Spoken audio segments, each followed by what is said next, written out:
आपके बच्चों को, आपके बिजनेस में, आपके फैमिली में परमेश्वर एक ब्रेक थ्रू लेके आने पाए इस लॉकडाउन के खुलने के बाद। हम आपके लिए प्रार्थना करते हैं कि आपके परिवार, आपका घर, आपका बिजनेस, आपकी मिनिस्ट्री, सारी बातों में वो परमेश्वर की महिमा के लिए एक बार से फिर से खड़ा होने पाए। आइए आज की इस सुबह में हम परमेश्वर के वचनों को हम मनन करेंगे जो हम सबके लिए है।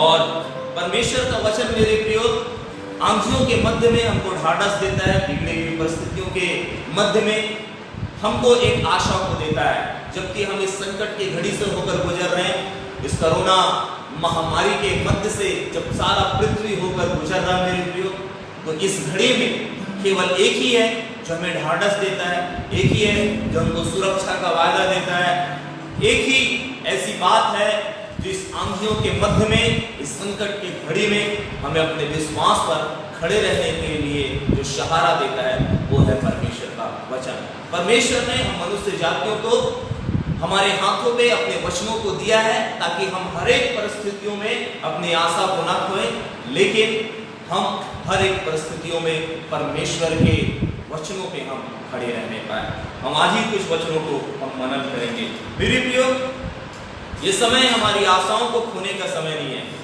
ये समय अपने विश्वास से पीछे जाने का समय नहीं है, ये समय मेरे प्रियो नाश होने का समय नहीं है, लेकिन ये समय परमेश्वर में बढ़ने का समय है। ये समय मेरे प्रियो हमारे जीवन में मेरे प्रियो और भी ऊंचाइयों में जाने का समय है। निश्चित तौर से परमेश्वर के वादे हमारे पास है।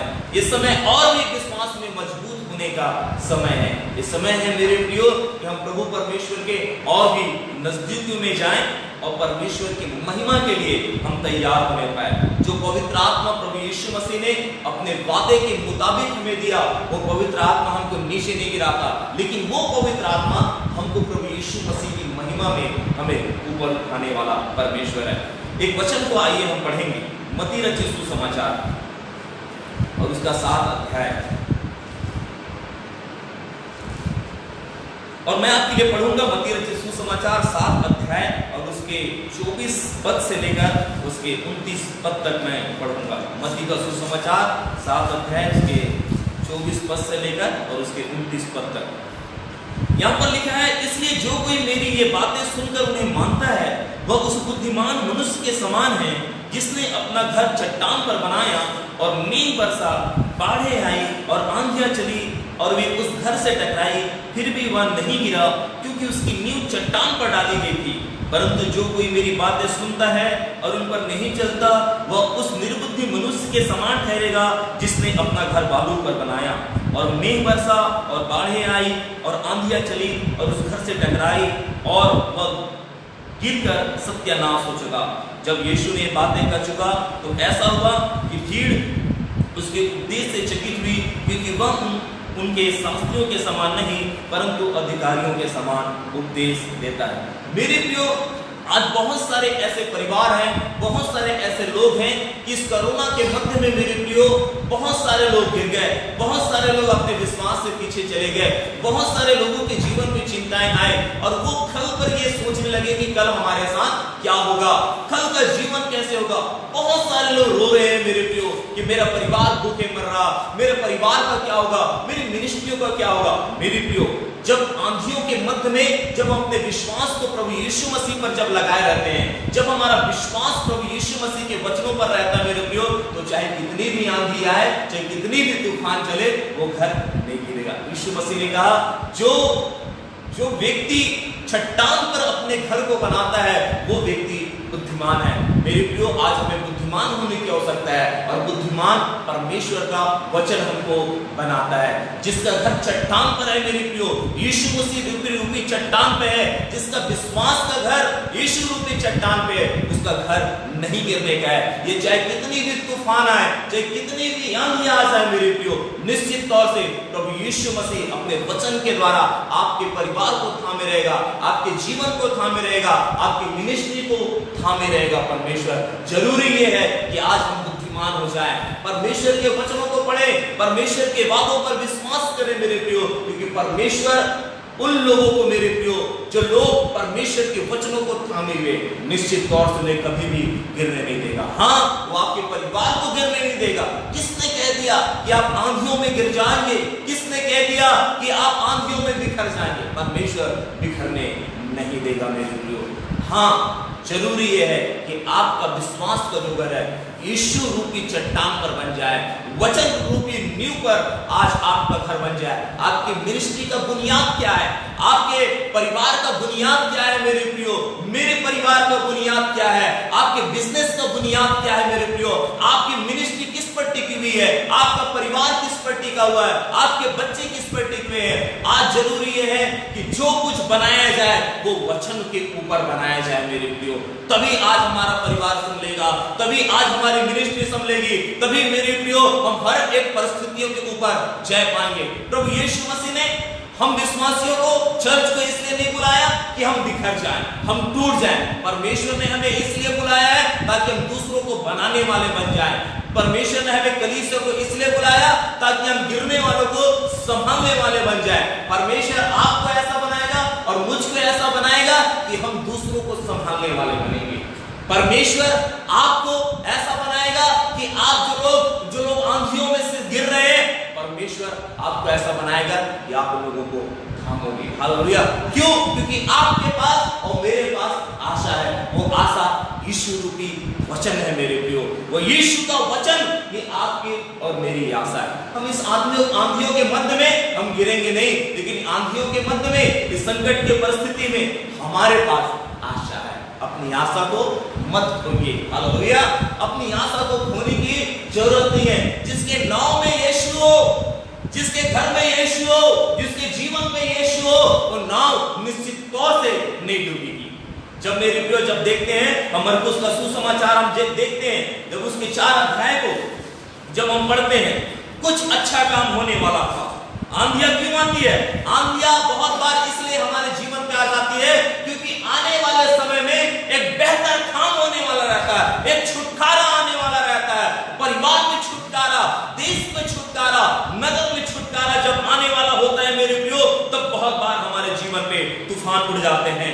बहुत बार हम वर्तमान को देखते हैं लेकिन हम भविष्य को नहीं देख पाते हैं। वर्तमान में आंधी है लेकिन आने वाला भविष्य मेरे प्रियो छुटकारा है। अभी आंधी है लेकिन कल हम छुटकारे को देखने पाएंगे।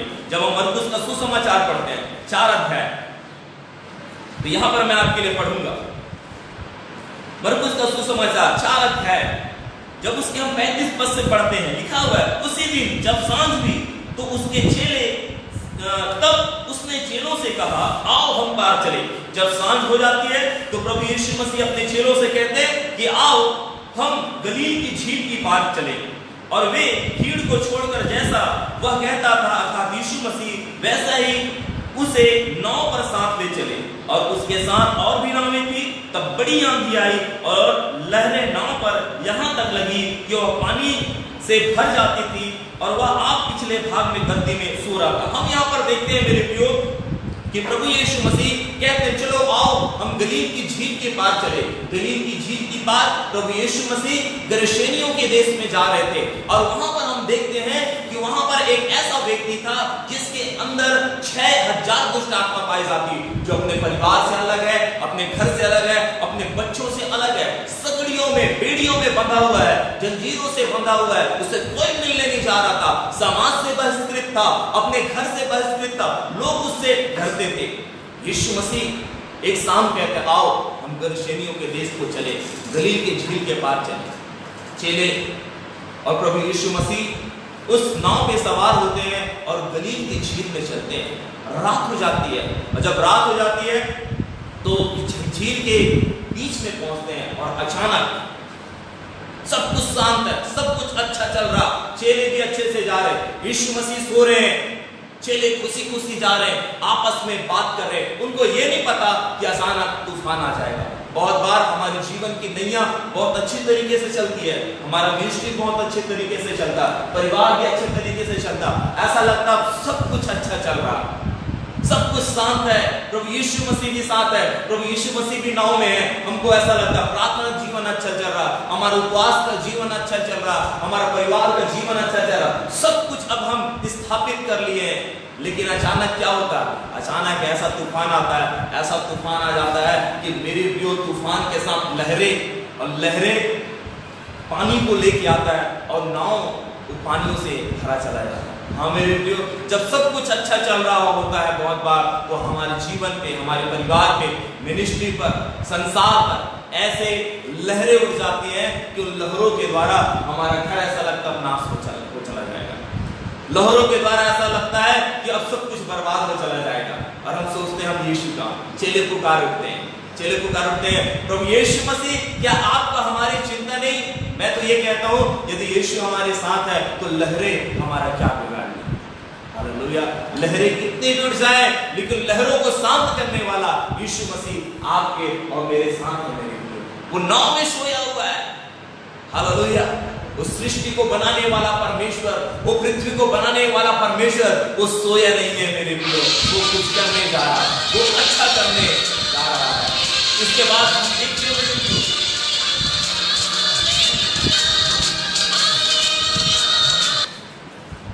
इसके बाद हम पिछले भाग गद्दी पे सो रहा था, तब उन्होंने उसे जगाया, उससे कहा हे गुरु क्या तुझे चिंता नहीं कि हम नाश हो जाते हैं। चेले इतने डर गए, पतरस डर गया, यूहन्ना डर गया, वो सब कहने लगे अभी तक तो सब अच्छा चल रहा था, अचानक ये तूफान कहां से आ गया। हम भी कहते हैं सब कुछ अच्छा चल रहा था, अचानक ये कोरोना कहां से आ गया, अचानक ये लॉकडाउन कहां से आ गया। मेरा ये विश्वास है जैसे ये लॉकडाउन खुलेगा, जैसे ये कोरोना समाप्त होगा, परमेश्वर आपके लिए और मेरे लिए कुछ अच्छा करने जा रहा है जो आपकी सोच से और मेरे सोच से परे है। परमेश्वर मेरे प्रियो, परमेश्वर वो परमेश्वर है जो मनुष्यों के समान नहीं सोचता है। हम सोचते होंगे सब कुछ बर्बाद हो जाएगा लेकिन परमेश्वर बर्बाद होने नहीं देगा। चेले कहते हैं हे गुरु क्या आपको थोड़ी भी चिंता नहीं, हम नाश में जा रहे हैं। तब उसने उठकर आंधी को डांटा और पानी से कहा शांत रह, हम जा। हालेलुया। मेरे प्रिय प्रभु यीशु मसीह उन आंधियों को, उस तूफानों को डांटा और एक ही पल में वो तूफान शांत हो गया। एक समय आएगा यीशु मसीह मेरे प्रिय जरूर अपने हाथ को बढ़ाएगा, उसका कहा हुआ वचन ही काफी है। 2016 में जब मैं यरूशलेम में था, हम गलील की झील पे मेरे प्रिय हम यात्रा कर रहे थे। उस समय वहां के गाइड ने बताया कि जो घटना मरकुस रचित सुसमाचार 4 अध्याय में जो हुई थी कि जिस समय प्रभु यीशु मसीह और उसके चेले नाव पे सवार होकर गलील की झील में जा रहे थे और अचानक तूफान उठा, उस समय प्रभु यीशु मसीह ने डांटा, तब से जो गलील की झील शांत है वो अब तक कभी भी वैसा तूफान उस गलील की झील में आया नहीं। एक बार यीशु मसीह ने उसे कहा शांत हो जाओ, वो दोबारा कभी भी वो तूफान को लेके नहीं आया। निश्चित तौर से मेरे प्रियो यीशु मसीह आपके जीवन पे उठने वाले हर एक तूफान को शांत करने जा रहा है। हर एक तूफान को यीशु मसीह शांत करेगा। यदि आपके नाव में, यदि आपके नैया में यीशु मसीह सवार है तो कैसे आपकी नैया डूब जाएगी। चेलों के नाव में यीशु मसीह सवार है, कैसे वो नैया डूब जाएगी। कभी भी वो नैया नहीं डूबेगी मेरे प्रियो। और होता क्या है, और आंधी थम गई और बड़ा चैन आ गया और उसने उससे कहा तुम क्यों डरते हो, क्या तुम्हें अभी तक विश्वास नहीं। यीशु मसीह कहते हैं मत डरो। चेलों से कहे मत डरो। आज आपके लिए और मेरे लिए यीशु कहते हैं इस कोरोना से मत डरो, कि वचनों को हम थामे रहने पाए। इस लॉकडाउन से नहीं डरना है, करना क्या है, यीशु मसीह के चरणों में रहना है, केवल उस पर विश्वास के जीवन को हमको जीना है। मेरे प्रियो वे बहुत ही डर गए थे और वे आपस में बोले यह कौन है कि आंधी और पानी भी उसकी आज्ञा मानते हैं। उनके पास एक प्रश्न उठा, ये कौन है। आगे सब मेरे प्रियो, आगे जब प्रभु यीशु मसीह जैसे ही उस झील के पार गए, झील से जैसे उतरे एक व्यक्ति जो गरेशेनियों के देश में रहता था, वैसे ही दौड़ कर आया और प्रभु यीशु मसीह के पांव पर गिर के कहा हे परम प्रधान परमेश्वर के पुत्र, मुझे तुझसे क्या काम, इस समय से पहले तो मुझे दुख देने आ गया है। निश्चित तौर से अनदेखी भी चीजें प्रभु यीशु मसीह को पहचानती है, अंधकार की ताकत प्रभु यीशु मसीह को पहचानती है।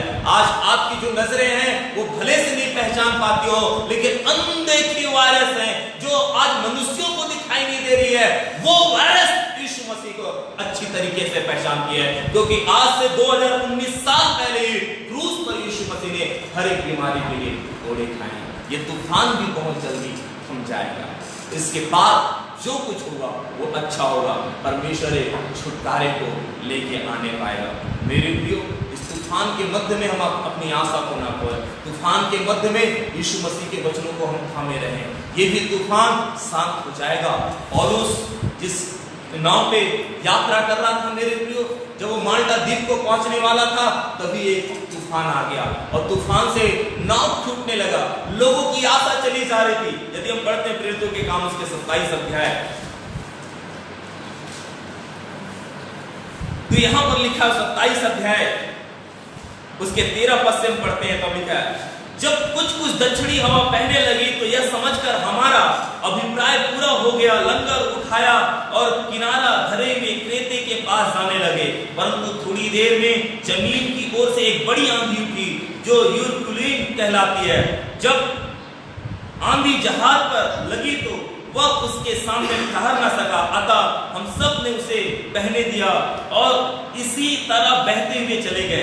तब कौदा नामक एक छोटे से टापू की आड़ पे बहते बहते हम कठिनाई से डूंगी को वश में कर सके। फिर मल्लाहों ने उसे उठाकर अनेक उपाय करके जहाज को नीचे से बांधा और वो सुर्तीस के चोर बालों के पर टिक जाने के भय से ताल और सामान उतार कर बहते हुए चले गए। जब हमने आंधी की बहुत हिचकोले और धक्के खाए तो दूसरे दिन जहाज का माल फेंकने लगे और तीसरे दिन उन्होंने अपने हाथों से जहाज का साज सामान भी फेंक दिया। जब बहुत दिन तक न सूर्य न तारे दिखाई दिए और बड़ी आंधी चली तो अंत में हम बचने की सारी आशा जाती रही। मेरे प्रियो, यहाँ पर पौलुस और उसके साथी जब यात्रा को कर रहे हैं तो समुद्र पर कई दिन तक हिचकोले, जो नाव को ऐसे हिचकोल रही थी कि वे डूब जाते, आंधियां चल रही थी। इस मध्य में मेरे प्रियो, न तो उन्होंने कभी सूर्य देखा न तारा देखा। कई दिन तक इस आंधियों को मेरे प्रियो वो सहन कर रहे थे, लेकिन उनके पास एक था, वो था परमेश्वर का वचन, उनका विश्वास जो उनके अंदर था मेरे प्रियो। यहाँ तक लिखा है वे बहुत दिन तक भूखे रह चुके तो पौलुस ने उनके बीच में खड़े होकर कहा, हे लोगों, चाहिए था कि तुम मेरी बात मानकर क्रेते से जहाज न खोलते और ना यह विपत्ति आती और यह ना हानि उठाते। मेरे प्रियो, पौलुस पहले कहा था कि मुझे अगुवाई प्राप्त नहीं होता कि हम इस मिशन को पूरा करें, हम वहां पर जाएं, लेकिन लोगों ने नहीं माना। मेरे प्रियो, हमें अपने अगुओं की बातों को मानना बहुत जरूरी है, क्योंकि बहुत बार हम तूफान से बच सकते हैं जब अपने अगुओं को सुनते हैं, पासवानों की सुनते हैं। मेरे प्रियो, 22 पद लिखा है, क्या लिखा है, परंतु अब मैं तुम्हें समझाता हूँ, ढाढ़स बांधो, क्योंकि तुम में से किसी की प्राण की हानि न होगी पर केवल जहाज की। क्योंकि परमेश्वर जिसका मैं हूँ और जिसकी सेवा करता हूँ उसके स्वर्गदूत आज रात मेरे पास आकर कहा, हे पौलुस, मत डर, तुझे कैसर के सामने खड़े होना अवश्य है। देख, परमेश्वर ने सबको जो तेरे साथ यात्रा करते हैं तुझे दे दिया है। इसलिए हे सज्जनों, ढाढ़स बांधो, क्योंकि मैं परमेश्वर का विश्वास करता हूँ कि जैसा मुझसे कहा गया है वैसा ही होगा, परंतु हमें किसी टापू पर जाके टिकना होगा। मेरे प्रियो, यहाँ पर पौलुस कहता है कि किसी की हानि नहीं होगी। ढाढ़स बांधो, तुम में से कोई नहीं मरेगा। निश्चित तौर से यदि हम यीशु मसीह की जहाज पे मेरे प्रियो हम बैठे हुए, यीशु मसीह हमारे जहाज पर बैठा हुआ, हम कोई भी लोग नहीं मरेंगे। प्रभु यीशु मसीह इस आंधियों के मध्य में भी हमारी आशा बनाए, इस आंधियों के मध्य में भी हमारी ढाल बनकर हमारी रक्षा करेगा। वो आंधियों को शांत करेगा, इस कोरोना वायरस को भी शांत करेगा। और आगे चलकर मेरे प्रियो, पौलुस और उसके साथी एक टापू में जाकर ठीक है। वो टापू कौन है? वो टापू मेरे प्रियो हमारा चर्च है, हमारा मेरे प्रियो परमेश्वर जो कलीसिया दिया है वो टापू।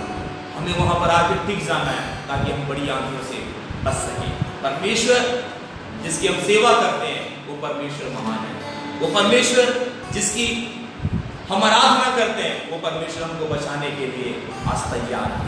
उसका हाथ छोटा नहीं हो गया जो हमारी सहायता ना कर सके। वो परमेश्वर अपने हाथ को बढ़ाकर हमारी नाव को आंधियों से बचाएगा। वो परमेश्वर आपको डूबने नहीं देगा इस महामारी में। वो परमेश्वर इस महामारी में आपको मरने नहीं देगा। कौन कहते हैं कि आप अपनी बीमारी में मर जाएंगे? किसने कह दिया कि आप अपनी समस्याओं में मर जाएंगे? डॉक्टर ने कहा होगा, लोगों ने कहा होगा तुम नहीं बच सकते, लेकिन मेरे परमेश्वर की ओर से ऑर्डर नहीं आया, मेरी परमेश्वर की ओर से अनुमति नहीं आई है। परमेश्वर के हाथ में जीवन और मौत की कुंजी है। वो परमेश्वर आपकी सुरक्षा करने के लिए आज तैयार है। परमेश्वर इन आंधियों के मध्य में आपको अपनी सुरक्षा से थामने जा रहा है। आइए अपनी आंखों को बंद करें। धन्यवाद ईश्वर। हम जाओ आंधियों मेरे नावों में यीशु आया। हर एक आंधी थमेगी।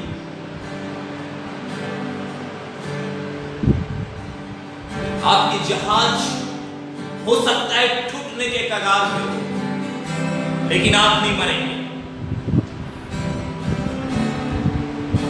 सारे डिसीज, सारे वायरस यीशु खत्म। हम जाओ आंधियों मेरे नाव में यीशु आया।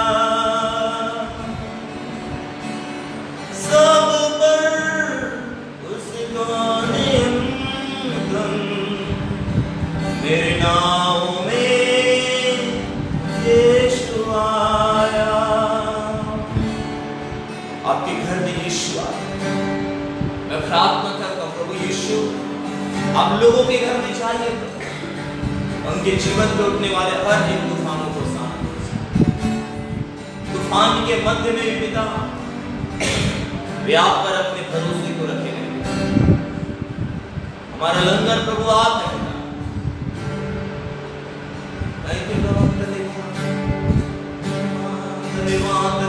परमेश्वर में प्रार्थना करते हैं, अपने लोगों पर अपने हाथ को बढ़ाइए, अपनी चंगाई से भरिए परमेश्वर, अपने सामर्थ्य हाथ को यीशु पे पिता बढ़ाइए। हम अपने आपके अधिकार को लेते हैं प्रभु, जो अपना अधिकार आपने दिया है कि जो कुछ इस पृथ्वी पर बांधोगे उस स्वर्ग में बंधेगा। हम तमाम इस वायरस को यीशु के नाम में बांधते हैं, इस वायरस को यीशु के नाम में बांध देते, मौत की आत्मा को यीशु के नाम में बांध देते।